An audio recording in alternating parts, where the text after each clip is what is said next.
먼저 기쁨의 교회로 인도해 주신 살아계신 하나님께 감사와 영광을 올려드립니다. 저는 그 강원도 양양에서 선교하고 감사한 은혜 가운데 시간 전에 도착해서 감사한데 기도회에 참여하고 싶었는데 좀 오늘 정체가 있어서 웬 세상 인간들이 양양으로 다 휴가를 온 건지 감사하게 반응 시간을 늦지 않게 하셔서 참 감사드리고요. 하나님 은혜 가운데 섭리 가운데 오늘 제가 이곳에 오게 된 계기는 하나님 인도하심이 있었지만 우리 남편이 장로님이시고 그리고 찬양 선교사로 섬기시는데요. 얼마 전에 박 목사님하고 이렇게 동역하는 사역의 현장에서 만나 뵙게 됐는데 그 이후로 항상 내가 생각할 때마다 기도를 중보를 하면서 이쪽에 가면 언제 한번 음향을 드려야지 그런 생각 가운데 좀 시간이 지났다가 어느 날 제가 강남시장 쪽에 올 일이 있어서 우리 남편 장로님께서 여기를 한번 꼭 가서 음향을 그때 봐드린다고 했다 그래서 오게 하셨는데 그날 또 음향이 고장났다 하셔서 참 하나님께서 목사님 이렇게 기도하시고 너무 이렇게 하나님 사랑하시는 목사님 너무나 사랑하시는구나 그런 계기 가운데 저희가 또 다시 교제하게 됐고 목사님 오늘 기도회를 말씀하실 때 간증으로 섬겨줄 수 있겠냐면서 저는 뭐 간증이 제 소명이고 하나님이 주신 은혜가 너무 참 감사한 인생이기 때문에 기쁜 마음으로 달려왔습니다. 자, 각설하고 오늘 이렇게 하나님께 기도하고 예배드리는 우리 주회종님들 그리고 성도님들 축복합니다. 사모님 저번에 제가 장염이 걸려서 차 안에서 자리라고 인사 못 드려서 너무 죄송해요. 몇 번 오게 됐는데 그날따라 좀 결례를 죄송하고요. 제 인생은 정말 하나님의 은혜 아니면 설명이 안 되는 감사합니다. 물을 주시는 모습을 생방송으로 보셨습니다. 감사합니다. 은혜 충만하게 저는 목사님이 다윗왕인 줄 알았어요. 우리 그 하나님의 법궤가 다윗성으로 들어올 때 막 다윗왕이 신나서 바지가 내려가는 듯으로 춤추던 그런 또 역사가 있었고 또 다윗왕이 또 찬양하면서 악기를 다뤘을 때 또 사울에게 있는 악신이 떠난 역사처럼 목사님 정말 성령춤을 너무 참 정말 교회 이름답게 기쁨이 세상 기쁨이 아니라 하나님의 기쁨이 넘치는 그런 아름다운 주님의 전이라고 믿고 많이 목사님이랑 이제 대화를 나누지는 못해서 아직 제가 목사님이 목회하신 그 과정을 잘 알지 못하는데 개척하신 지 1년 됐다고 제가 말씀을 드렸습니다. 할렐루야. 앞으로 하나님이 기뻐하시는 부흥을 이뤄낼 수 있는 그런 교회가 되도록 저도 계속해서 중보하도록 하겠습니다. 할렐루야. 잠깐 말씀 한 절 보실까요? 말라기서 4장 2절입니다. 말라기서 4장 2절 제가 갖고 있는 성경은 1431장으로 되어 있습니다. 네. 매주 토요일마다 이렇게 기도회로 섬기시나요? 할렐루야. 저는 수업 없으면 달려와서 하나님 앞에 간구해야 되겠어요. 왜냐하면 정말로 요즘 기도하는 교회를 찾기가 어려워요. 점점 예배도 급여 차례도 없어지고 새벽 예배도 패하는 이런 시대에 정말 너무나 은혜 충만하고 성령 충만한 교회라 제가 은혜를 받았습니다. 말라기서 4장 2절 다 함께 합독하시겠습니다. 찾으셨으면요. 시작. 내 이름을 경외하는 너희에게는 공의로운 해가 떠올라서 치료하는 광선을 비추리니 너희가 나가서 모양간에서 나온 송아지같이 뛰리라. 아멘.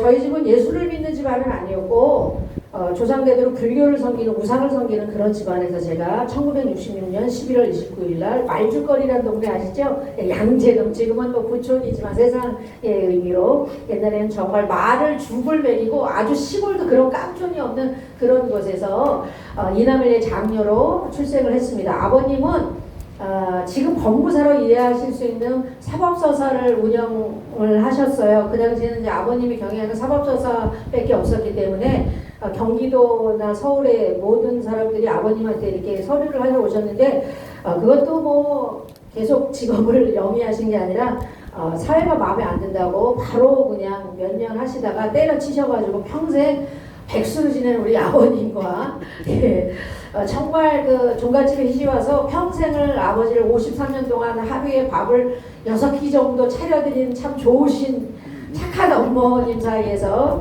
제가 태어났어요. 근데 엄마를 닮아야 되는데 이상하게 아버님의 그 어떤 주상에 유전된 이상한 쪽을 닮아가지고 제가 많이 참 하나님 앞에 죄송한 인생인데 태어나자마자 몸이 굉장히 아팠어요. 어린 아이가 잘못해서 죽을까봐 미달로 태어났거든요.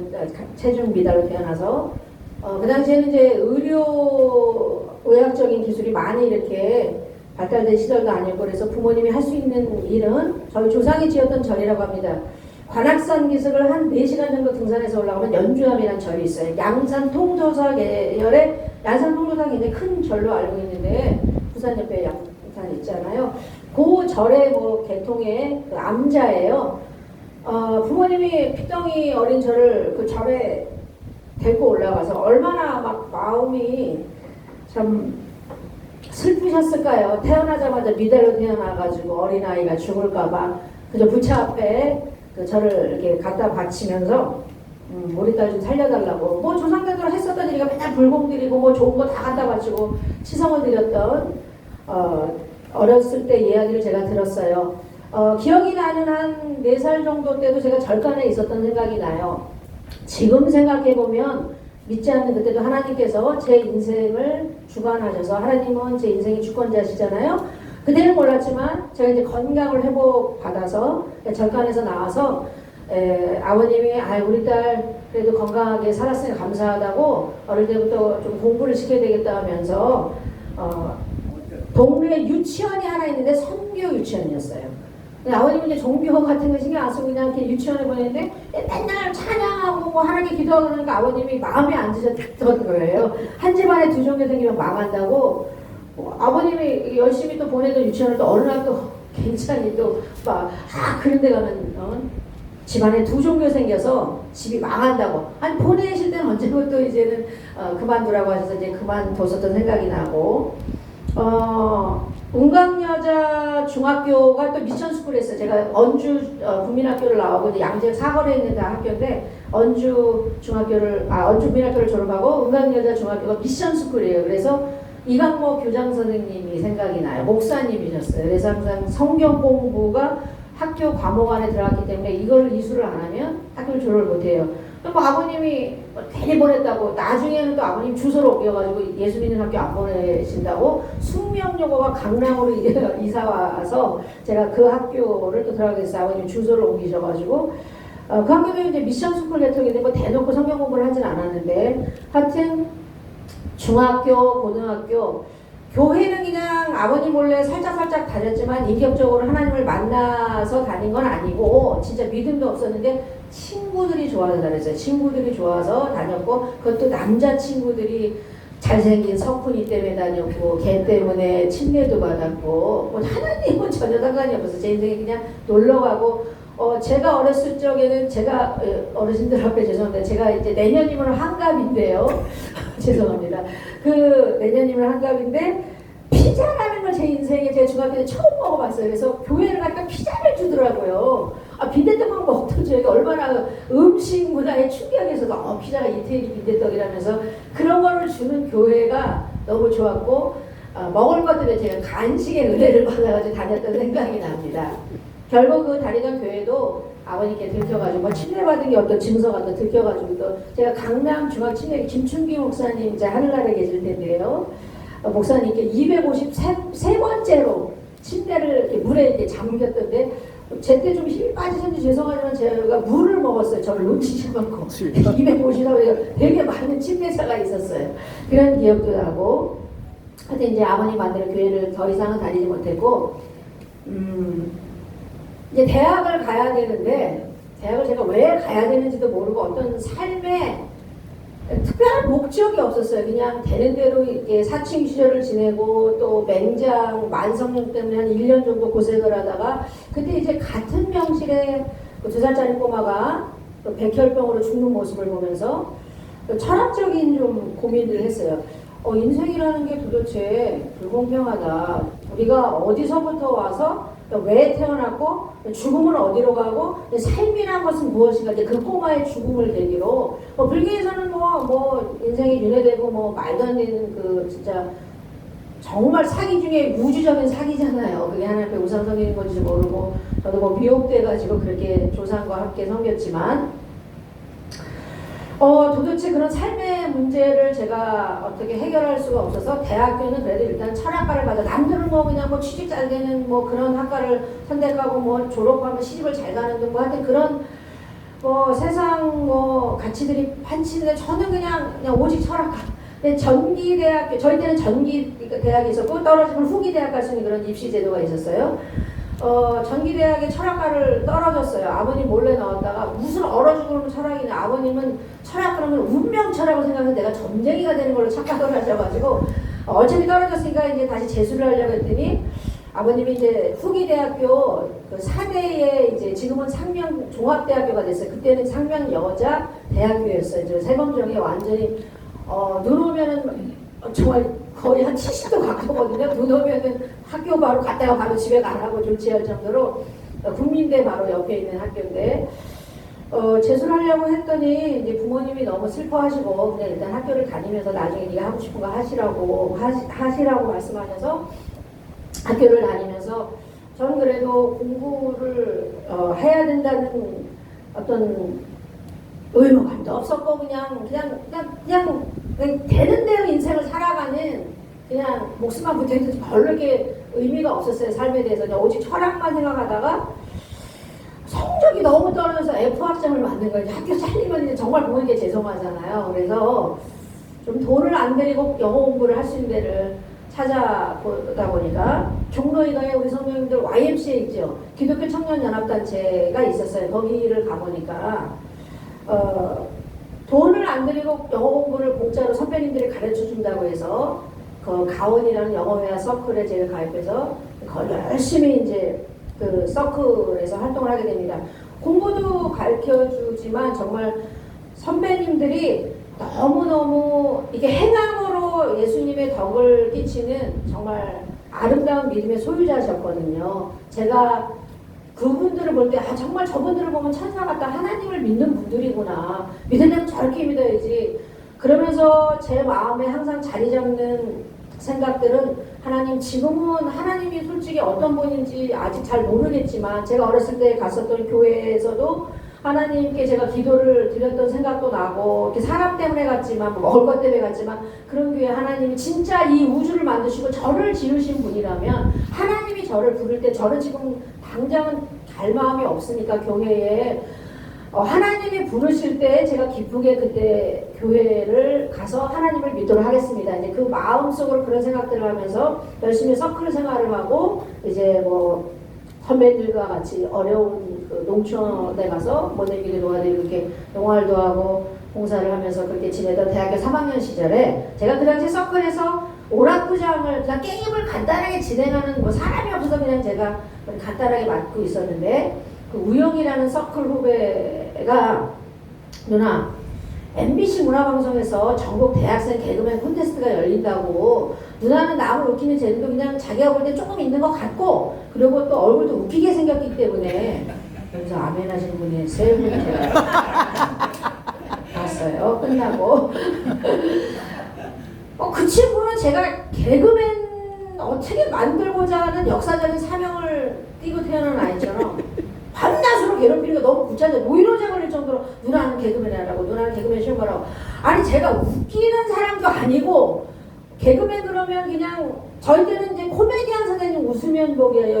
이 시절에 제가 TBC가 기억나니까 얼마나 그러니까 진짜 옛날 한국 TV 시절에 제가 태어났던 사람인데 아니 개그맨을 왜 해야 되는지도 모르고 그냥 그 친구가 그냥 자꾸 종영을 하니까 너무 귀찮아서 알았다고 시험 보겠다고 그 친구가 원서를 MBC에서 갖고 와가지고 저보고 이걸 쓰고 그냥 갖다 내래요 본인이 그냥 따라갔어요. 그냥 걔 따라가는데 그냥 그것만 하면 되는 줄 알았어요. 그냥 약속 정도를 지킬 그것만 생각했는데 1차 실기시험을 봐야 되는데 웃기는 걸 뭘 보여줘야 되는데 그러니까 제가 뭘 해야 되는지도 모르고 그럼 연예인이잖아. 개그맨이든 코미디언이든 어떤 텔레비에 나온 연예인인데 야 너 진짜 내가 미쳤다고 해. 너 따라서 괜히 여기까지 왔냐고. 근데 아니야 누나는 그냥 하든가 하면 된대요. 그래서 뭐 그냥 1차 시험 이렇게 그 4명이 한 조가 돼가지고 그냥 이렇게 심사위원 앞에 그냥 시키는 거 하면 되는 그런 거였는데 그냥 저는 제 순서도 제가 세 번째 순서였어요. 4명 중에 그냥 무조건 제 순서도 아닌데 나가서 저는요 후배가 개그맨 안 하면 팩 죽여버리겠다 그래가지고 제가 시험 보러 온 거고 저는 될 자신 없고 시켜줘도 안 할 거니까 그냥 노래나 한 곡 부르고 갈게요. 그러고 이제 제가 우리 아버님이 평생 한량의 뭐 인간문화재보다 더 끼가 많으신 분이라 그냥 노래하고 춤 정도만 보여주고 요 정도면 됐죠? 저는 시켜주는데 안 할까? 그러고 저는 나왔어요. 그래서 어차피 저는 떨어질 거라고 생각을 하고 막 이렇게 관심도 없었으니까. 나중에 보니까 후배가 누나 거봐 1차 합격됐잖아 빨리 다음에 2차 시험 보러 오래.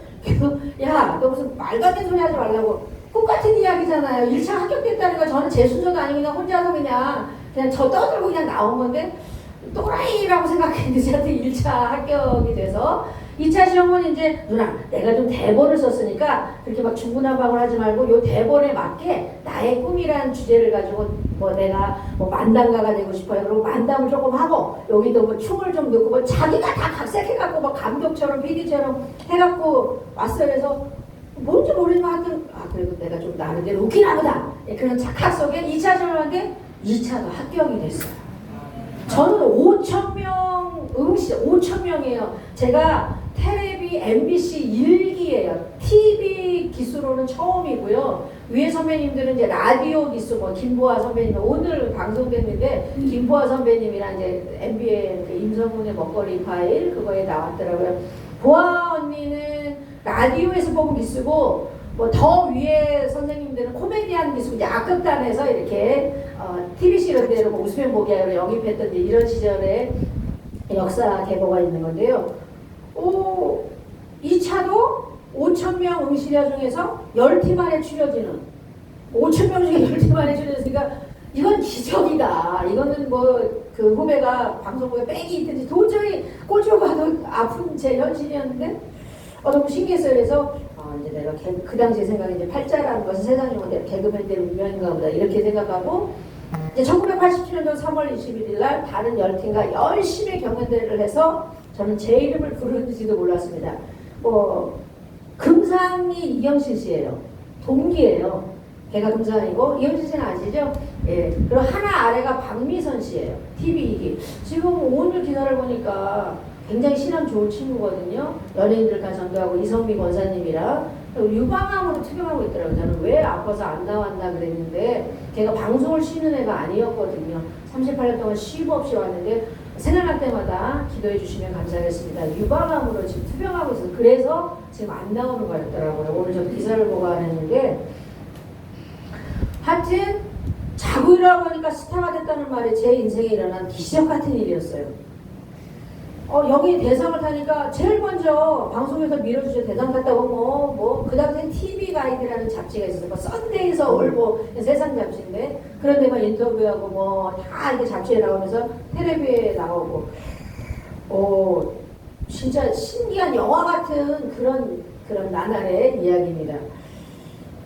대상 탔다고 맨 먼저 청춘만만세라는 프로그램 혹시 아십니까? 지금 하늘나라에 계신 서세인 목사님이 샤샤샤 하면서 조용히 목사님 흉내낼 때 하셨던 그 청춘보감이라는 게 바로 청춘만만세에 속한 프로그램의 코너였고 저는 이제 괜찮은 여자야 이렇게 제가 창을 한 몇십 년 했었거든요. 아버지한테 배워가지고 그래서 그 창을 이용한 개그로 대상 탄 그해에 그때는 연말에 죄송합니다. 연말에 그 방송국에서 주는 연기 대상이 있었어요. 지금같이 백상이 있고 그러진 않았는데 그 해에 대상 타면서 신인상을 동시에 탔고 다음 해는 참깨 부인이라고요. 황희순 선배님 아시죠?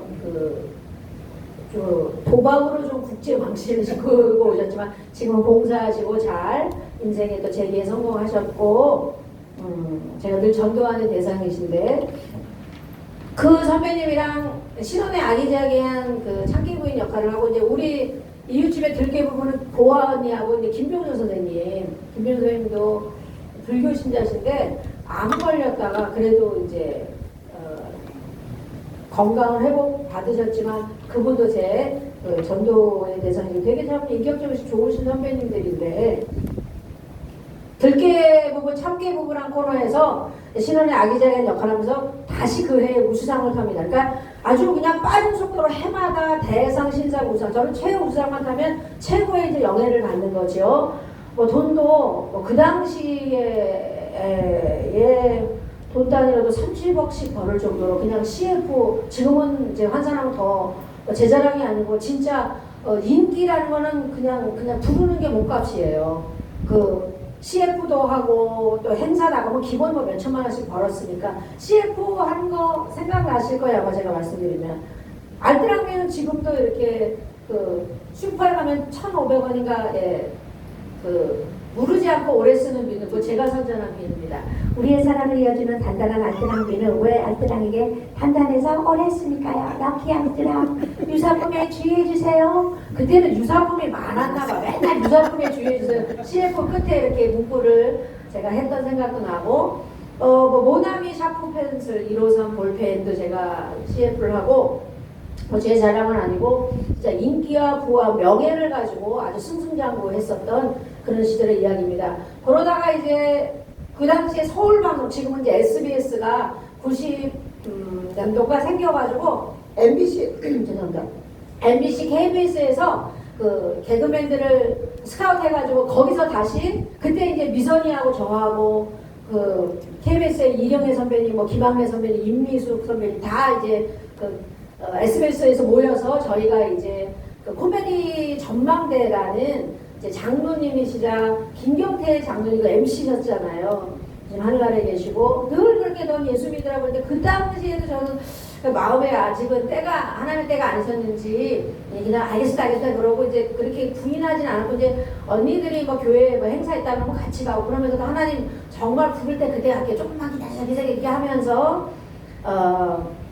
SBS 가서 이제 최고의 상을 타면 저는 이제 개그맨으로 탑이 되겠구나 이제 이런 결심들을 해가면서 소망을 가지고 그렇게 활동을 했었어요. 뭐 영어를 조금 한다는 것 때문에 뭐 주인 받을 때 막 쌍권총 막 쏘고 막 영웅고세 영화 막 유행할 때 그때 이제 그 잠깐 통역도 했었던 기억도 나고 하여튼 세상에 이제 많은 경험들을 연예계를 통해서 했었던 생각이 납니다. 자, 지금까지 이제 말씀드렸던 건 얼핏 제가 이제 개그맨으로서 화려하게 생활했을 때 연예계의 모습이었고요. 저는 정말 누가 연예인 한다 그러면 도시락 싸갖고 아주 평생 뜯어 말릴 거예요. 생사람이 정신 멀쩡한 사람이 연예계에 들어가면 정신 이상자가 돼서 나오고 왜 연예인들이 마약을 하고 왜 연예인들이 자살하고 저번 달만 해도 연예인 탤런트들 3명이 자살했더라고요. 가수를 포함해서. 그게 뭐 자기의 인력으로 자기 생명을 끊을 수 있겠습니까? 다 악한 영들이 자살 귀신들이 그렇게 데리고 가는 거죠. 최진실 씨요 350억 원이 있었던 자산가였습니다. 세상에서 가장 물질을 귀하게 여기는 그 세상에서는요 그런 세상에서 논리를 치자면 돈 때문이라도 아까워서 죽을 이유가 없었겠죠. 남편도 자살했죠. 동생도 자살했죠. 그리고 매니저까지 자살을 했다고 들었어요.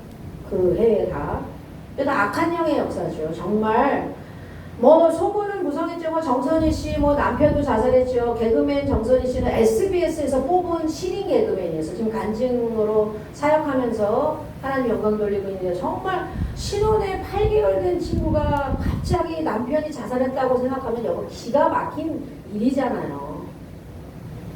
진짜 연예인 바닥이라고 말씀드려요. 연예인 바닥은 생사람이 진짜 미쳐서 나올 수 있는 진짜 소돔 고모라보다 더 아주 그냥 더럽고 추악한 세상입니다. 인기라는 거 하나 얻으려고 세상에 끼 있는 사람들은 다 모이는 거기서도 또 경쟁해서 스타가 된다는 것도 어렵고 스타가 된 다음에 또 그 인기가 떨어지는 것을 정말 허무해하면서 자살하는 친구도 봤고 인기가 올라가는 것도 어렵지만 인기를 유지하는 것도 어렵고 왜냐면은요 다 세상 것은 끝이 있잖아요. 항상 영원한 건 없잖아요. 저는 진짜 뭐 돈 벌으면서 인기 많고 얼마나 교만하겠습니까? 이제 목에 기부 싸고 다닐 정도로 배는 게 없었어요. 좋은 차, 좋은 옷, 돈이면 다 된다는 세상 속에 살았으니까요. 근데 남에게 보이는 제 겉모습만 선망과 부러움의 대상이었지 제 마음속에는 항상 곤고함과 고독함과 슬픔, 우울함이 자리 잡고 있었던 이유는 제가 연기가 전공이 아니었어요. 그래도 이경실 이 친구는 동대 연영과를 나와서 연기를 전공으로 배운 사람이라 코미디 연기는 정석 연기를 한 다음에 응용된 연기가 굉장히 어려워요. 왜냐면 같은 그 개그를 해도 어떤 사람은 웃기고 어떤 사람은 못 웃기잖아요. 그런 식으로 굉장히 어려운 연기예요. 사극하고 희극 연기는. 그래서 저는 이제 연기가 전공이 아니고 그냥 얄팍한 재주만 가지고 인기는 얻었는데 진짜 코미디 저희가 연기를 해야 됐었거든요. 이게 코너마다. 그런 게 너무 어려서 연기를 참 어려워했는데 그때마다 이제 선배님들한테 혼나는 거예요. 뭐 낙하산이라는 좀 뒤에서 밀어주는 사람 이런 애가 어떻게 개그맨이 됐냐는 등 이 언어 폭력으로 괴롭히는 것은 진짜 입에 담을 수 없는 심한 욕들이에요. 욕과 또 성희롱과 너무너무 군기를 잠자는 목적으로 그렇게 야단을 치고 잘해보자고 하는 진짜 진심 어린 선배님도 계셨지만 끝나면 그냥 무조건 MBC 옥상에 모여서 저는 너무 MBC 옥상이 너무 싫어요. 송신탑이 보이는 데서 맨날 여자라고 봐주지 않고 야단치다가 너 때문에 오늘 망쳤다는 게 생방송에서 긴장감은요. 제가 소주를 마시고 올라갈 정도로 그렇게 떨려요. 왜냐하면 오늘 이거 생방송에서 틀리면 녹화는 틀리면 엔진하면 끊어서라도 다시 갈 수도 원래 그것도 안 돼요. 선배님도 엄청 혼나요. 이렇게 어린애가 연습도 안 해갖고 왔다고 욕을 하는 정도가 그냥 정말 아주 이 세상에 추악한 욕들은 다 거기서 들으면서 21살의 어린 나이에 그 우연찮게 들어간 연예인 세계와 그 바닥은 너무너무 저를 피폐하게 했어요. 먹지 못하는 술과 담배, 약의 유혹까지 있었지만 왜냐면 너무 괴로워서 진짜 미쳐버릴 것 같아요. 그냥 그날 선배들한테 야단 맞고 딱이 맞는 거는 예사예요. 자존심 상하잖아요. 여자가 딱이 맞으면 엎드려 뻗쳐 뭐 여자라고 봐주는 거 없이 그냥 뭐 빠따 맞을 때도 있고 엎드려 뻗쳐가지고 무슨 여자가 엉덩이를 맞고 그래서 군대도 아닌데 이런 것들을 성격상 누구한테 말을 할 수가 없었어요. 왜냐면 다 부러워하고 돈 잘 벌고 아유 부모님 좋으시겠다고 그렇게 속모르는 이야기들만 하지만 저는 술과 담배가 이제 위안이 됐어요. 왜냐하면 현실을 잊을 수 있잖아요. 촬영 끝나면 이태원의 밤거리에 뛰쳐나가서 밤새 술을 마시고 그때는 전두환 전 대통령 5공화국 시절이라 밤새 영업을 할 때라 굉장히 태폐적이고 이태원 이런 데는 12시간 영업, 12시 넘어서도 새벽까지 영업을 해요. 그러면 1차 술 마시고, 뭐 집에도 안 들어가요. 그냥 어쩌다가, 여잔데 얼굴을 그래도 다 아는 연예인인데, 파출소나 뭐 길거리에 이렇게 끌려가 있기도 하고, 이게 술 먹고 시비가 걸려가지고, 그러면 뭐 친구들은 저희 거의 또 연예인하고 놀지 않았어요. 얼마나 교만했는지. 안기부장 그때 당시에는 안기부가 굉장히 그 세도의 아주 상징이었어요. 안기부장 아들이 청와대 비서관인 제 친구 덕일이라는 친구가 그냥 빼주고 빼기 빵빵하니까 야 그럼 거 가지고 나한테 전화도 하지 말라고 경찰서 끌려간 거 가지고 뭐 청와대 같이 전화를 하냐고. 그러니까 도도하고 교만하고 그렇지만 한 곳에는 우울증 마음이 슬프고 진짜 내가 앞으로 이 연예인생을 계속 할 것인가? 나는 앞으로 뭘 하면서 살 것인가? 옛날 어떤 삶과 죽음의 문제, 어떤 철학적인 문제가 다시 생각나기도 하고 어떻게 사는 건가? 내가 매일 그냥 술로 현실을 보고 담배를요 제가 하루에 4각씩 피우면서 결핵이 폐결핵이 진행되는지도 모르고 정말 저 진짜 뭐 있었던 일이니까 밤새 술을 먹고 조금 더 이제 잠도 뭐 거의 못 자고 그냥 어쨌든 경찰서에서 깨있기도 하고 그러고서 이제 또 다시 촬영하고 또 집에 가고 인기가 떨어져 본 적은 없었는데 너무너무 이제 몸과 정신이 힘들어지는 거예요. 그러니까 신경 안정제에 의지하지 않고는 뭐 마약까지 했다면 저는 아마 구속됐을 거예요. 그거는 법적으로 문제가 되니까. 근데요 술은요 술막이라는 게 얼마나 무섭냐면 자기가 술을 먹어서 문제가 되는지를 몰라요. 왜냐면 마약 그러면 딱 거부로 저쪽 대에서 마약 하는 순간에 끌려가는데 이 술은 마시면 마실수록 자기가 중독이 되는지도 모르고 나중에는 정신적으로 왜냐면 술과 담배는 거의 같이 하거든요. 후하고 내뿜는 담배를 그렇다고 또 악한 것들 그런 부정적인 것들은 담배 연기고 다 절간에 보면은 뭐 향 피우고 다 그렇게 하지 않습니까? 너무너무 좋은 생각을 하면서 담배 피우는 사람 별로 없습니다. 다 부정적내가 죽고 싶은 생각, 이 현실을 다 어떻게 벗어나고 싶은 회피의 생각. 이러면서 저는 이제 이태원의 밤거리 생활을 한 5년 정도 했던 것 같아요. 예, 개그맨 MBC에서 시작해서 SBS로 가서 이제 그렇게 방탕하게 생활을 했던 1993년도가 됩니다. 어리석은 저, 인생은 어리석기 때문에 한치 앞에 뭔 일이 일어날지 모릅니다. 그저 그냥 내일 뭐 오늘 사건 속에 뭐 속하지 않겠지 그냥 막연하게 그냥 이렇게 세상 사람들 저도 그랬지만 그렇게 막연하게 그냥 팔자소관으로 돌리면서 그렇게 살고 있지 않습니까? 구원받지 못할 백성으로. 93년도에 일어난 일련의 사건들이 저를 완전히 인생의 밑바닥까지 해서 오직 그냥 죽는 수밖에 없어요. 죽음만의 길이었어요. 첫 번째 일어난 사건은 치과 치료를 받고 제가 이제 코미디 전망대에서 해외 뉴스 이렇게 외국 사람들이 오고 통역하는 그런 앵커우먼 역할을 맡았는데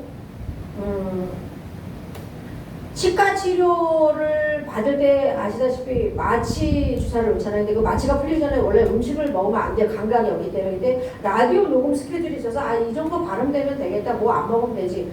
근데 그런 생각을 가지고 라디오 그 대본을 읽고 있는데 갑자기 그냥 그 작가 선생님이 준 과자 하나를 제가 먹지 말아야 되는데 그걸 아무 생각 없이 그냥 그걸 씹었는데 뭐가 실컹하는 느낌은 받았는데 마취가 덜 풀린 상태이기 때문에 그 감각이 없었나 봐요. 갑자기 대본 위로 피가 막 사늘이 낭돼서 뚝뚝 떨어지는데 막 살점도 떨어지고 난리가 났어요.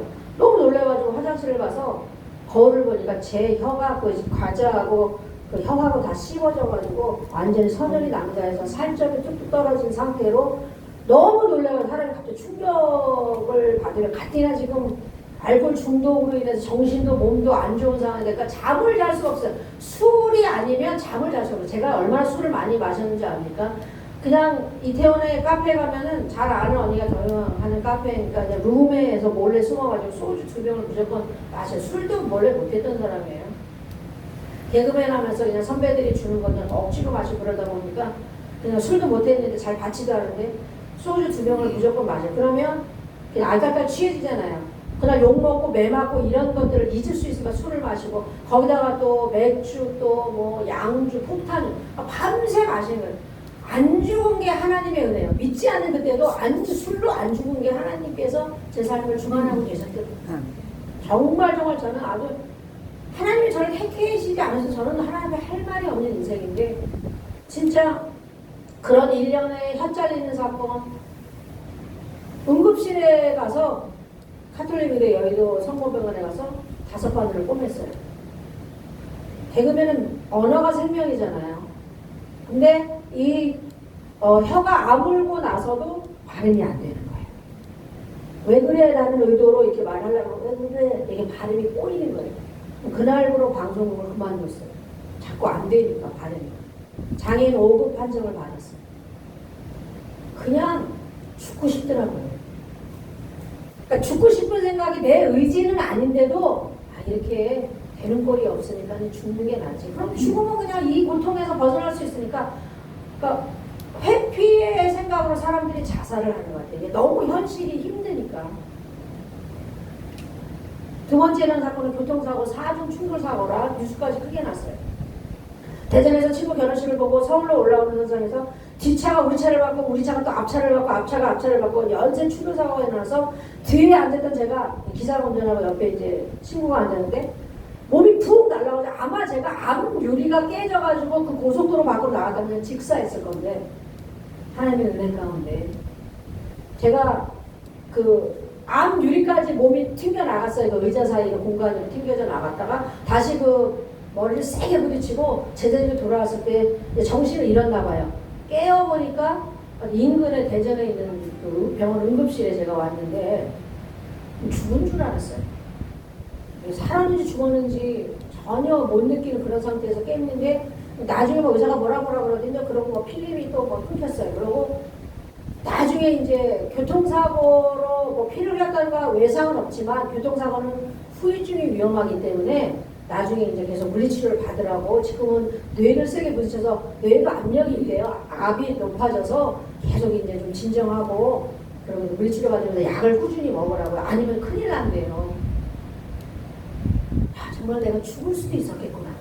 내가 죽고 싶은 생각을 가지고 살았는데 인생이 자꾸 꼬이니까 진짜 내가 어느 한 날 저의 의지랑 상관없이 이 세상에서 없어져 버릴 수도 있겠구나. 이런 죽음에 대한 공포가 저를 더 그 사건 이후에 엄습하게 되더라고요. 결정적으로 세 번째, 저는 상식적으로 살던 사람이기 때문에 귀신 악한 영 그러면 전설의 고향에서나 나오는 거라 생각했지. 이제 나중에 신앙을 바꾸면서 예수님이 이제 병을 고치고 귀신을 쫓는 그런 축사사역을 하신 거를 알고 저도 겪었기 때문에 아는 거지. 보이지 않는 존재는 굉장히 제가 무시를 했었어요. 또 영문과에서도 뭐 중세시대에 귀신 뭐 유령 이런 이야기 하지만 그건 다 꿈에서 하는 이야기지 이렇게 치부했던 사람이 친구 어머니 초상집을 갔다 오고 난 다음에 밤에 가위가 눌린다. 어르신들 왜 가위 눌린다는 거 아시죠? 분명히 제가 깨어 있는데 와 진짜 몸을 너무 짓누르는 무거운 기운 때문에 말도 안 나오고 분명히 깨어 있어요. 제가 잠이 든 게 아니거든요. 근데 말도 못하고 그냥 그 기운에 짓 눌려가지고 악한 영의 역사잖아요. 소리도 안 나고 엄마를 부르고 싶은데 그 기운에 한참 눌려가지고 새벽이 되면 기운이 조금 이제 잦아들면서 엄마를 불러가지고 온몸을 다 까고 또 정신과에 가서 검사를 해보니까 특별히 이제 뭐 내 쪽으로는 문제가 없는데 이제 교통사고 당한 것 때문에 이제 너무 충격을 받으면 이렇게 마음이 불안해서 이런 일이 있을 수 있으니까 약 먹고 쉬어라. 저는 방송국에서는 죽었다고 소문이 났어요. 제가 2년 동안 사라졌거든요. 말도 못하는 저의 모습을 보여주기도 싫었고 그렇게 악한 영에 시달리는 미친 모습을 보여줄 수도 없었고 그때부터 약을 하루에 몇 시간씩 그렇게 삼키면서 잠을 못 자죠. 환청 환각에 시달리는 게 여러분 얼마나 무서운 일인지 아십니까? 눈에 맨날 도깨비의 귀신들이 맨날 저를 찔러 죽이고 어쩌다가 환청에 잡혀가지고 베란다에 가 있으면 저는 뛰어내리려고 했던 거예요. 믿지 않고 투병 생활 속에서 악한 영에 시달리는 그때도 하나님께서 그 삶의 주관자 하나님께서 제 인생을 붙잡고 계시지 않으셨다면 저는 구원 받지 못하고 그냥 지옥에 벌써 떨어져서 30살에 죽을 세상 팔자였던 거예요. 생각해보면 부족한 입술을 하나님의 은혜를 다 어떻게 설명할 수 있습니다. 여하튼 그때부터 2년 동안 저는 대한민국에 유명하다는 병원을 다 돌아다녔어요. 제 병은 특별히 나오진 않아요. 담배 때문에 폐결에 어쩐지 막 피를 토하고 그렇게 막 한참 숨도 안 좋고 그때 약 중독으로요. 사진 제가 나중에 태우고 했지만 완전히 몸이 퉁퉁 불어가지고요. 귀신 빠가지고 그런 형체의 사진이 진짜 여러분 그때 제 모습을 놀랐어요. 약으로 진짜 몸도 꼬어가지고 또 약한 영에 들리면 흑암의 정체에 잡혀가지고 굉장히 길거리에 이렇게 불쌍한 영혼들 많잖아요. 전철에서도 아까도 막 그냥 뛰고 그런 사람 젊은 청년에게 그냥 귀신에 시달리면서 너무나 불쌍해서 하나님 저런 영혼들 빨리 고쳐주셔서 하나님 백성 만들어야 되는 기도가 저절로 나온 그런 세트죠. 천주 악한 놈이 더 진짜 믿는 사람에게까지도 공격을 할 정도로 진짜 이렇게 정말 힘든 세상 속에 저도 그렇게 영적인 악한 세력에 눌려가지고 2년을 정신병자로 병원도 안 되니까 원래 병원도 안 되면 또 특별한 걸 찾죠. 절간에 가서 그렇게 불공을 드리고 또 굿도 하고 몇 천만 원짜리 굿도 했어요. 그 바로 무당이 귀신을 섬기는 사람들이죠. 그 구약때에서 하나님이 너무 싫어해서 다 죽여버렸는데 제게 들렸던 귀신의 정체를 그 귀신을 섬기니까 귀신의 정체는 보는 거죠. 본인의 인생도 모르면서 남의 거는 보잖아요. 30살에 죽을 팔자라는 거예요. 왜 그러냐? 그 초상집에 가서 귀신이 접해 있어서 빨리 구슬해서 띄어내도 사실 불안하다는 게 상문살이라고 표현을 하더라고요. 뭔 살이 많은지. 지금 제 살도 많습니다. 죄송합니다. 썰렁해서. 그래도 소용이 없어요. 저는 그냥 유서를 쓰고 죽자. 참 부모님께 죄송했어요. 태어나자마자 미달로 체중으로 태어나서 그렇게 먼저 죽은 자식을 가슴에 고 평생 고통받을 부모님을 생각하니까 참 마음도 아프고 저는 그냥 너무 그냥 고통이라고 아프다고 느끼는 거는 감각이라도 있는 거죠. 그냥 저는 그냥 완전히 그냥 저주의 덩어리 그 자체였던 것 같아요. 너무 아프다는 표현도 그냥 약으로 그냥 그렇게 2년을 안위해 왔으니까 잘못된 데 가서 또 이단을 또 잘못 가가지고 또 매를 엄청 맞았잖아요. 안찰기도라고 눈을 쑤시거나 또 개패듯 패거나. 왜냐면 사람이 처음부터 하나님을 찾는 게 아니라 그냥 이게 저도 어디 좋다 그러면 지푸라기 잡는 실력으로 잘못된 데 가서 또 전라도 광주까지 가서 엄청 두들겨 맞으죠. 안찰기도라고 귀신이 많이 들렸대요. 여러분 진짜 그렇게 맞지 않고 정말 이렇게 성령 충만한 목사님 만나신 걸 감사하시기 바랍니다. 뭐 주일 정도 잘 만나야 됩니다. 뭐 성도님도 다 또 목사님들 성도님들도 잘 만나야 되셨겠지만 진짜 매 맞죠. 뭐 또 눈에 귀신이 많이 들어있다고 눈을 쑤시다가 눈알 빠지는 줄 알았습니다. 왜 이렇게 눈가를 쑤시는지. 아우 주여. 저는 이제 유서를 써놓고 마지막으로 엄마에게 슬프죠. 그때 내가 눈물 나는데 마지막으로 식사를 대접하고 죽자. 약을 먹고 죽든지. 유서에도 어머니 저를 낳으시고 정말 저 때문에 평생 이렇게 고통을 당하셨는데 제가 죽어도 그냥 저 잊으시고 행복하시길 바란다고 이렇게 유서를 쓰고 마지막으로 이제 엄마의 식사를 대접할 힘을 가까스로 내가지고 누워만 거의 있었으니까 그러고서 이제 집에 오는 길에 택시를 타게 됩니다. 제가 죽었을까요? 살았을까요? 감사합니다. 어떤 권사님이 좋으시다가 집에 때 주무시다가 걔 죽었을 거야 그래갖고 나 깜짝 놀라서 내가 죽었는지. 하나님은 택하신 구원의 섭리 가운데 저를 버리시지 않냐. 아멘. 거의 내릴 때쯤에 제가 합성을 한 기억이 어렵긴 있는데요. 혹시 옛날에 짱구 엄마 하던 이현주 씨 아니었냐고. 제가 창깨부인 다음에 짱구 엄마를 김병주 선배님이랑 같이 커플로 했었거든요. 저는 말을 잘 못하니까 엄마가 그냥 마음에 너무 그동안에 그냥 얘를 살리려고 동사 걸리고 뭐 이렇게 우울증을 그동안의 과정들을 말씀드리니까 그 기사분께서 그러면 우리 목사님이 하나님의 능력이라고 사람의 능력이 아니라 병을 고치는 하나님의 능력이 있으신가 한번 와보시라고 암사시장에 있는 작은 개척교회였어요. 처음부터 간 게 아니라 그래도 어떻게 또 그 기사의 말에 거기를 한번 가보죠. 무슨 교회인지도 몰라. 그냥 암사시장에 있다는 그것만 듣고 엄마랑 암사시장 얼마나 많이 주셨는지 몰라. 그냥 못 찾았다고 그냥 가자고 그랬는데 거의 그냥 갈 때쯤에 교회에 철탑의 십자가가 보이게 하신 게 하나님께서 인도하신 길이었어요. 목사님도 바로 뵌 것도 아니에요. 목 잠겨져 있었는데 대만 집회를 마치시고 오신 목사님을 한 달 만에 그때까지 하나님이 꺼져가는 그 생명의 등불을 링게르로 약으로 연명하게 하셔서 거의 저는 엄마의 부축 없이 걸을 수가 없었어요. 정신도 이상하죠. 몸도 안 좋죠.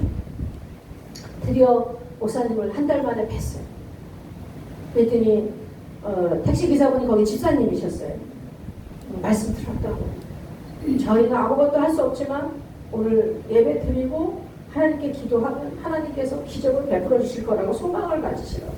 대만성에서부터 저에 대한 이야기를 들으시면서 기도하셨다고. 그날 저녁에 제가 갖고 있는 물질을 그냥 다 병원비를 쓰고 거의 뭐 버는 돈을 다 날렸던 것 같아요. 조금 갖고 있는 물질 하나님께 드리면서 하나님 세상에서 엉망으로 쓰고 제가 왜 옛날에 하나님이 부르실 때에 하나님 앞에 가겠다는 그런 약속들을 생각나게 하시면서 하나님 이게 저를 부르신 거라면 일찍 오지 못해서 죄송합니다. 하나님 근데 하나님 정말 살아계셔서 저를 고쳐주시는 기적을 하나님 보여주신다면 하나님 제가 나머지 일생을 하나님께 드릴게요. 하나님이 시키는 대로 할게요. 뭐 하나님 주의 종이 되라면 주의 종이 되고 뭐 아프리카 순교를 하라고 저는 무조건 가겠어요. 하나님이 시키는 대로 하겠습니다. 그날 그렇게 예배 이후에 목사님께서 산택에 오라고 하셨어요. 성도님들도 다 기도해 주신다고 나오셨어요. 가운데 누우라 그러는데 약간 두려워서 혹시 또 쑤시고 패거나 이런 데 아니야. 전에 와라 너무 안 좋은 데 가가지고 이단을 잘못 갔던 거예요. 목사님께서 그냥 제 몸에 손대지 않고 그냥 성도들과 같이 합심해서 기도를 해주고 기도라는 게 그렇게 중요합니다. 주님의 지상 명령이기도 하지만 하나님 이제서야 세상에서 추악한 죄를 짓고 돌아오는 하나님의 딸을 택하신 구원의 섭리에 따라 하나님이 딸을 고쳐주시고 하나님 딸을 만나주세요. 저는 아무것도 할 수 없어 하나님께 기도할 딸입니다. 한 달 전부터 기도시키게 하신 하나님 되시시상 이 딸을 고쳐주시고 이 딸을 통해서 하나님 영광 받아주세요. 1시간 2시간 저녁 12시까지 계속해서 근데 그게 방언이죠. 여기도 이상한 데다 말 잘라려고 왔어 이러면 막 난리 났어. 암사시장 안에 있는 조그만 기초교회에서. 그래서 조그마다는 건 제가 세상적인 규모의 얘기죠. 주님 저는 다 몸된 저는 다 하나님의 몸된 저는 다 예수님의 성전이시니까. 갑자기 저녁 한 12시가 다 돼 열심히 했던 진짜 정말 큰 소리를 저를 위해서 간절히 기도를 해준 어느 순간에 갑자기 뜨거운 열 같은 기운이 제 몸에 퍼지는 느낌을 받았어요. 저는 원래 미열이 있고 한의학에서 금침도 온몸에 한 50방을 맞아가지고 굉장히 몸이 막 고슴도치처럼 이게 안 맞아요. 그러니까 무조건 좋은 게 아니잖아요. 다 자기한테 맞아야지 좋은 거죠. 좀 지푸라기 잡으시면 금침도 뭐 하는 거예요? 뺄 수가 없는 거예요. 그런 것 때문에 있는 미열인 줄 알았는데 아니에요. 뜨거운 기운이 점점 온몸에 퍼지기 시작하는데 너무 뜨거워서 제가 몸이 벌떡 일어나게 됐어요. 목사님 너무 뜨거워서 근데 제가 열나는 게 혹시 뭐 잘못되는 거예요? 아니면 이게 뭐죠? 그랬더니 목사님께서 이제서야 하나님께서 이현주 씨 만나주시는 거예요. 기도하던 저희에게 하나님의 치료하는 감성 성령의 불이 임하시는 거를 저희가 기도하면서 다 많이 볼 수가 있어서 하나님께서 이현주 씨 만나주신 거라고. 뭔지 몰랐지만 그때부터 신기하게 태어나서 지은 죄들이 어떻게 그렇게 한순간에 보이게 하시는지 성령의 역사는 회개의 영부터 시작하면서 일생에 지은 죄들이 하나님 앞에 얼마나 추악하고 더럽고 정말 너무나 제가 더럽고 추악한 인생이라서 하나님 앞에 한순간에 다 모든 죄들이 영화 필름처럼 돌아가고 모든 죄들을 회개하게 하시고 하나님이 살아계시는 하나님이 살아계셨군요. 살아계시는군요. 하나님이 이제 저를 부르셨군요. 감사합니다. 얼마나 많이 하나님 앞에 울었지. 그때부터 성전에서 살면서 매일매일 하나님 앞에 예배드리고 매일매일 저를 고쳐주신 하나님이 이 우주를 만드시고 그 옛날 철학적인 문제들 하나님이 이 우주를 만드시고 스스로 존재하시는 분이시고 그분의 아들 예수님 죄도 없으신 분을 통해서 나의 죄를 위해서 십자가에 못 박히신 그 주님의 사랑. 세상 사람은 잠깐 내 맘 같지 않아서 그냥 팽팽 돌아서는 인간의 한계가 있지만 목숨을 바쳐서 나를 살리신 구원의 사랑 하나님의 은혜가 너무 감사해서 매일매일 성전에서 6개월 동안 지내면서 부모님도 기적을 보니까 딸이 점점 회복되고 기적적인 것을 의사도 인정합니다. 우리 오빠가 미국에서 외과 의사랍니다. 그건 오빠 자랑이 아니고요. 이상하대요. 어떻게 금침이 녹아졌냐고. 엑스레이 박혀있던 금침이 하나도 보이지 않아요. 살면서 누렇게 하나님 살아계십니다. 하나님의 영광을 받습니다. 하나님 감사합니다. 제가 무슨 말씀처럼 여호와를 경외하는 사람이었으면 저는 그냥 하나님 택하지 않아도 할 말 없는 그냥 저주받은 인생으로 그냥 치부하셔도 저는 할 말 없는 인생인데 무슨 여호와를 경외하는 사람이었습니까? 더럽고 추악한 죽을 수밖에 없는 죄인이었어요. 하나님께서는 저의 죄를 다 용서해 주시고 예수님의 보혈을 하나님께서 만나주시고 6개월 뒤에 귀신 역사, 환청 화학도 다 사라지고 매일 예배를 드리면서 하나님의 말씀으로 하나님은 보이지 않는 영이시니까 말씀으로 하나님이 어떤 분이신가를 매일매일 예배를 통해서 또 주의 종님들을 통해서 증거되는 말씀으로 하나님을 알아가는 그 6개월이 제게 첫사랑의 감격의 순간들이 얼마나 감사하고 행복했고 너무너무 감사한 이루 표현할 수 없는 하나님을 만난 첫사랑의 은혜의 시절이었어요. 그때 그 첫사랑의 때를 지금도 늘 회복하지 못해도 하나님 앞에 늘 죄송해요. 지금은 제가 신라가 된 날 웃긴 얘기로 다 대가리가 많이 컸나봐. 세상이 보이고 사람이 보이고 그래. 그때 첫사랑 주님만 바라봤던 그 아름다운 나를 고치신 그 기적의 주님을 하나님 제가 어떻게 이제 하면 좋습니까? 근데 옛날 서클에 정은주 그 동기가 있었거든요. 정은주 PD가 극동방송에 일한다는 얘기를 듣고 전화를 했더니 야 너 하나님이 너 고쳐주셨네 너 그렇잖아 너 없어졌다고 죽었다고 소문하는데 극동방송에 와서 간증인지 난 간장인 줄 알았어. 뭔지 모르니까요. 예수님의 거룩한 정말 위대한 능력만 채우고 아무것도 모르잖아요. 그래서 가서 그냥 자기가 물어보는 거 대답하면 된대요. 근데 목사님께 말씀드렸더니 기도하고 가라고, 기도하고 가라면서. 아니, 나 기도도 할 줄 모르지만 그냥 하나님이 이렇게 기적적인 거 제가 말은 잘 하니까 하나님 그래도 말을 잘 할 수 있도록 도와달라고. 그렇게 해서 이제 극동방송에 간증한 것을 계기로 이제 SBS, MBC에서 또 생방송으로 죽은 줄 알았던 이현주가 하나님께 의해서 고침받았다고. 제가 하나님 얘기 안 하면 안 나간다 그래서 아니 의학으로 고친 게 아니니까. 근데 그래도 공중파니까 자제고 그러면 안 나간다고. 얼마나 처음에 진짜 하나님을 만난 첫사랑이 참 감사해서 그러면서 이제 교회마다 30년간 오라는 교회는 기쁘게 다 갔어요. 목사님이 숫자 따지 말고 야 숫자는 뭐 네가 생각하는 숫자지 한 영혼이 천하도 귀하니까 숫자는 의미가 없다는 거야. 한 영혼이 중요한 거니까 네가 받은 은혜 전하고 돈도 신경 쓰지 말라고. 이건 행사가 아니니까 복음 전하는 선교사로 하나님이 너를 세우려고 이렇게 고쳐주신 거라고, 구원해 주신 거라고, 구원해 주신 거라고. 30년간 사역자라고 말하기에도 부족한 자를 하나님께서 어떨 때는 눈이 2m 쌓인 서해안 고속도로에 벌써 30년 전에 이야기. 눈이 2m 쌓인데 다 결항되고 다 못 왔는데 집회 중간에 가게 하셔서 찬양 콘서트였거든요. 무안에서 집회 끝나고 저녁에 1박 2일 동안 기절했어요. 10시간을 그 고속도로에 갇혀가지고. 그래도 하나님 너무 무섭고 그런데 쟤들 아직 이 세상에서 할 일이 남아있다면 그 사역지까지 무사히 가게 해주세요. 그냥 아무도 안 한다고 하니까 하나님이 제가 아직도 이 세상에 해야 될 일이 있다면 하나님 너무 무서웠어요. 10시간씩 브레이크를 밟으면 차가 몇 바퀴씩 돌아요. 너무 앞이 1m도 안 보이는 무서운 곳을 하나님의 은혜로 도착할 수가 있었고, 그리고 깨어서 또 집에 올 수가 있었는데 또 수고했다고 나라에서 30만 원씩 기름값을 주더라고요. 하나님의 은혜로 내려는 5톤 트럭에 또 받쳐가지고 갓길에서 너무 피곤해서 자다가 하루에 집회를 한 전라도, 경상도, 뭐 충청도 이렇게 5시간 5군데를 가다 보면 너무 피곤해서 갓길에 있었는데도 5톤 트럭에 치여서 죽을 뻔한 일도 있었지만, 그러니까 예수님을 믿는 순간서부터 고난이 더 많이 다가오는 그런 거를 하나님 원망을 하지 말라니까 원망을 안 하는데요. 근데 왜 이러시나요? 막 이러면서 저 예수 믿으면 막 다 행복하고 그냥 그때부터 그냥 세상 방송도 다시 개그맨처럼 하면서 돈 많이 벌어 선교하면 되는 줄 알았는데 그건 제 생각이었고 하나님의 뜻은 저의 생각과 한 번도 같으신 적이 없어요. 그래서 늘 하나님의 뜻을 누리려고 합니다. 내가 앞서가지 않게 말씀대로 살 수 있게 하나님 성령님께서 도와달라고 기도 제목인데 30년간 은혜 가운데 사역지에서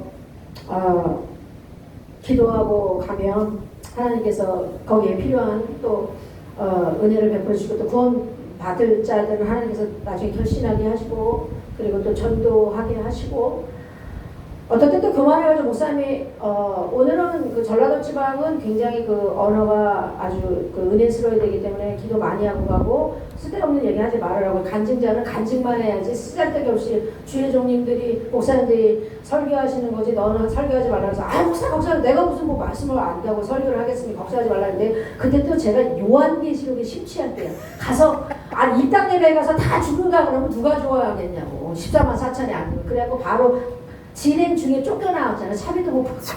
목사님 오만 붙여주세요. 저는 체험회를 사람이 교만을 깨뜨리 고집이 세니까 저 그때 제가 생각하면 참 죄송합니다. 저 서배한 목사님도 일주일간 심호 정지되고 제가 나중에 회개하면 목사님 죄송합니다. 제가 어떻게 하면 목사님 좋습니까? 진경 회장님한테 가서 막 빌고 막 쌩 쇼를 했었어요. 모든 걸 생각해보면 웃으시는데 저는 그때 심각했어요. 하여튼 하나님의 은혜로 사역지에 30년간 섬기게 하시고 코로나가 발발돼서 사역이 갑자기 다 멈췄어요. 분기에도 사람들이 안 오는데 누구를 부르겠습니까?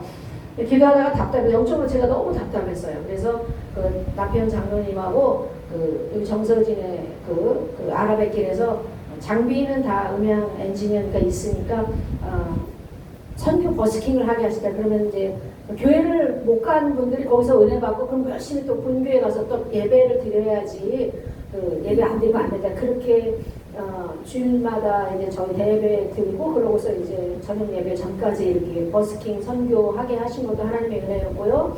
신랑을 만난 이야기를 하고 제 간증을 마치도록 하겠습니다.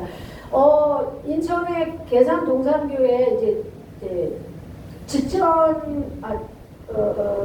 직전 총회장님께서 정말 지금도 티코 타고 다니실 정도로 총회장님 그 예성의 문종민 목사님이 심호하시는 교회 신랑도 이제 30년간 섬기고 이제 장로님 직분을 재작년에 받았고 찬양 선교사로 일하는데 그 교회에 이제 간증을 초청받아서 왔는데 앞에 이제 다른 교통사고 때문에 제가 조금 늦게 가다 보니까 찬양이 이제 좀 이렇게 계속 이제 강사가 오기 전까지 신앙이 끌어야 되잖아요. 근데 1시간을 하다 보니까 너무 죄송해요. 제가 언제 끝나고 한번 사드릴게요. 그러면서 이제 교제하고 있는데 목사님이 하면서 생각해보니까 그때 이제 집사였어요. 서집사, 이현주 집사 너 노처녀라 그러니까 한번 둘이 결혼해라 그러시는 거예요. 갑자기 뜬금없이. 그래서 목사님 제가 나이가 좀 많아요. 여기 지금 전 전도사님이라서 전도사님은 어리실 것 같은데 나이가 무슨 상관이냐고. 하여튼 하나님의 은혜로 4년 동안 동역하다가 7살 어린 신랑이랑 둘이 노처가 노처녀로 내가 국민학교 다닐 때 우리 신랑이 태어났습니다. 그렇게 말씀드리니까 엄청 찬양하는데 나중에 이제 오시면 또 언제 한번 찬양 드리러 올게요. 머리가 거의 없기 때문에 제가 더 어려 보여요. 감사합니다. 목사님하고 사모님은 모르지만 그렇게 해서 4년 동안 그냥 만나는데 제가 이제 섬기는 재단이 이제 그 암사동의 목사님이 이제 양양으로 강원도 양양으로 제 사실 본재단에 가서 선교하고 온 건데요. 양양으로 가셨는데 거기를 이제 그 찬양사역자가 그만둬서 매달 마지막 주에 목사님 성령들 모시고 오시면 제가 회사 드리겠습니다. 회가 바로 잡은 거 바로 쳐서 먹거든요. 마지막 주에는 이제 월요일날 가는데 한 주간 동안 무조건 이제 양양에 부흥에 저는 밥하러 가요. 환자분들도 많이 한 30명 40명 교회의 기도원으로 백석교단이 그 목사님이 양양으로 가셔서 저는 이제 의리 지킨다고 그런 거 이제 제 공치사고 하나님의 은혜로 이제 거기를 연결해서 왜냐면 봉사자가 저밖에 없어요. 그래서 오늘도 청소학원이라 주일날 청소할 뿐이고 목사님은 80이 넘으신 벌써 이제 제 30년째 담임 목사님이시니까 그래서 이제 거기서 이제 우리 신랑 보고 하루만 와서 그냥 집회해주고 그러는데 자기는 일주일도 오고 예배 인도자니까 일주일도 다닐 수 있게 잘 됐다 그러면 그렇게 이제 서로 동역하다가 이제 서장로원에 교회 또 2번째 불러줘서 그때 이제 같이 밥 먹자 그랬는데 자기가 또 산대요. 근데 저 찬양사역자는 좀 가난하지 않나? 제가 살게 오늘 저 사례비 받은 거였더니 아니 자기가 산대. 그래서 회를 웬일로 17만 원어치를 또 일시집에서 사더라고. 그래서 돈이 많은가 내가 착각했네. 돈 많은가 보다.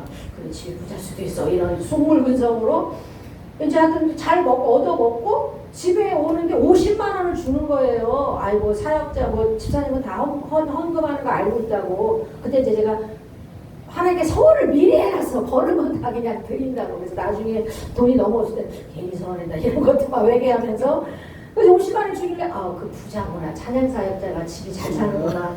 그게 총 재산이었어. 50만 원에 탈령한 거야. 아유 농담이고요.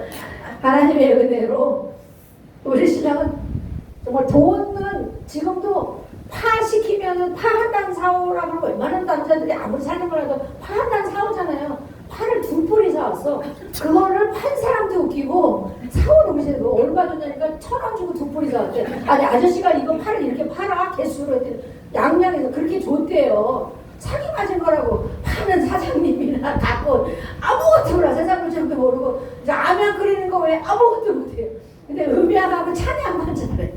하나님의 은혜로 어머님이 치질 오자마자 중풍이 걸리셔가지고 그래도 시어머님인데 아무 참 좋으셔서 대소변 갈아내면서 살리려고 많이 기도했는데 그냥 하늘나라 가시고 지금은 이제 시아버님하고 항상 거의 같이 다녀요. 양양에도 모시고 하고 시어머님 혼자 사시니까 이제 결혼 안 한 시숙 53인데 노처녀 집사 없으세요? 우리 시숙 진짜 잘생기고 우리 신랑이랑 조금 틀려 잘생기셨거든요. 원래 찬양 악기 뭐 먼저 그 선교의 길을 가셨다가 그냥 집안 형편 때문에 할 수 없이 그냥 일반 직장을 갖고 사는데 지금도 아버님 모시고 옆집에서 사셔요. 그래가지고 저희는 거의 그냥 아버님하고 같이 다니면서 하나님 은혜 가운데 성은이하고 현주는 다음 달 초가 벌써 결혼한 지 10년 됐고요. 50살에 결혼을 해서 아기는 기능적으로 없고 그래도 하나님 주셔야 되지 않냐. 제가 사람의 믿음이 없냐. 그러다가 지금은 안 주신 것도 감사하게 안 그랬으면 선교 다니지 못했을 것 같아요. 맨 처음에는 하나님 막 미승하게 하다가 아니야. 그리 아니하실지라도 다니엘의 신앙을 배워야지. 지금은 굉장히 자유함을 얻어서 이게 나중에 좀 형편되면 입양하려고요. 그런 또 계획이 있고 부족한 하나님의 은혜, 제 인생에 역사하신 하나님의 은혜를 어떻게 다 부족한 제 말재주를 표현을 할 수 있겠습니까? 하나님은 사랑이십니다. 아멘. 내 맘 같지 않아서 잠깐 뒤돌아서는 인간의 사랑이 아니라 우리를 창세전에 그 은혜를 택해 주시고 아들 예수 그리스도를 죄 없는 분을 우리를 위해서 부족하신 십자가의 사랑 가운데 마귀로부터 저희를 사시고 하나님 앞에 드린 그 예수님의 사랑 때문에 오늘 우리가 이 자리에 있을 수 있는 감사한 은혜죠. 저도 멀리서나마 집은 작전역이에요. 가까워요. 양양이 아니고 여기 가까워서 제가 시간 나는 대로 중보기도하면서도 참여를 하겠습니다. 목사님께 순종하는 일이 하나님을 경외하는 일입니다. 저는 감히 그렇게 말씀드리시고 그렇게 배웠습니다. 왜냐면 저 지겹게 속삭였거든요. 만나지 말라는 남자 만나. 오늘은 방송국에 가서 하나님 얘기 꼭 해라. 그때 또 제가 또 머리가 컸어요. 아니 방송국에서 하나님 얘기 하지 말아서 안 했어요. 언제부터 제가 그랬다고. 사람을 의식하면서 목사님 되게 화나셨더라고요. 하나님도 로 인하여 그 이름이 영광받기로 했는데 옛날엔 잘하더만 왜 PD 말을 듣고 사람 말을 했냐. 아니 그 교회 산다고 해서 이제 교회에서 한 10년간 생활을 했거든요. 공동체 생활을 하면서 교회 산다 그러면 하나님 믿는 줄 알죠. 그렇게 대들다가 야 진짜 여러분 바늘 1000개로 몸을 쑤셔 본 적이 없으시죠? 주의 종에게 불순종 제 생명의 은인이시잖아요. 저를 위해서 불철주를 기도하는 이 세상에서 주의 종 목사님과 어머니만이 제가 잘 되는 것을 기뻐하시더라고요. 성도들도 시기도 많아. 저도 그래요. 겉으로는 그렇게 좋은 척 하죠. 인간의 영성이 그렇게 좋지는 않습니다. 저만 그렇습니다.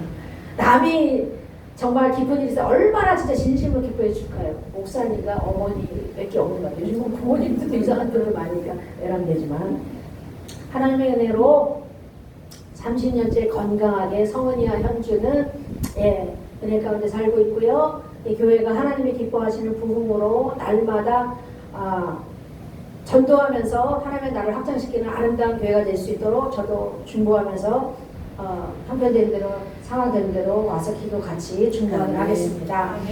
하나님 감사하고요. 여러분들 건강하시고 행복하시고 예배 끝나고 그리고 또 교제하면서 질문 시간 갖도록 하겠습니다. 기도하시겠습니다.